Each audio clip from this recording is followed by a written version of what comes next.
مطابق بات کرو. تو ایک جگہ پوچھنے والے نے جب پوچھا کہ تقویٰ کی ڈیفینیشن کیا ہے, زہد کسے کہتے ہیں, تو اس کو امام نے فقط یہ جواب دیا کہ الزہد بین الکلمتین, زہد جو ہے وہ دو کلموں کے درمیان میں ہے. اور دو کلموں کے درمیان میں کہنے کے بعد آپ نے آیت کی تلاوت کر دی, کہا لکی لا تأسوا علی ما فاتکم ولا تفرحوا بما آتاکم. یہ قرآن مجید جس انداز سے آیت اشارہ کر رہی کہ کہا کہ دیکھو ان دو کلموں کے درمیان میں زہد ہے, لکی لا تأسوا علی ما فاتکم ولا تفرحوا بما آتاکم, کہ دیکھو زہد اس کے درمیان میں ہے کہ جب تم سے کوئی شے چلی جائے تو غم نہ کرو, جب کوئی شے مل جائے تو خوش نہ ہونا.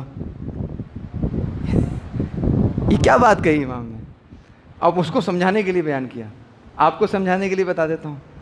یعنی کبھی کسی کیشیئر کو دیکھا ہے بینک میں, جب کبھی جاتے ہوں گے ونڈو پر اور کیشیئر سامنے ہے, ایک کیشیئر ایک دن میں لاکھوں روپے لیتا ہے, لاکھوں روپے دے دیتا ہے, ایسا ہے.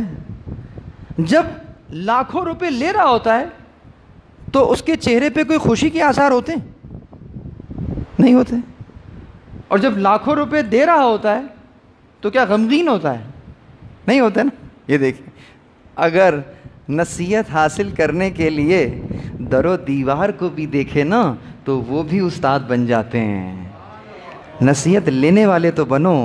بس اسی طریقے سے دیکھو کیوں نہیں خوش ہوتا, وہ کیوں نہیں غمگین ہوتا, وجہ کیا ہے, اس سے پوچھو کہ خوش ہونے کی کیا بات ہے, میرا کون سا ہے جو آیا ہے. اور جب دے رہا ہوتا ہے تو غم نہیں کرتا کہ میرا کون سا, میرا تھا ہی کب جو چلا گیا تو میں اس پہ غمگین ہوں. تو مولا فرماتے ہیں کہ اس دنیا میں جو تم رہ رہے ہو, جو تمہیں مل رہا ہے, تمہارا ہے ہی کہاں جو تمہیں مل رہا ہے, تو خوش ہونے کی کیا بات ہے. اور اگر چلا گیا تو تمہارا تھا ہی کب کے جانے پر تمہیں افسردگی ہو رہی ہے. درود پڑھیں محمد و آل محمد پر.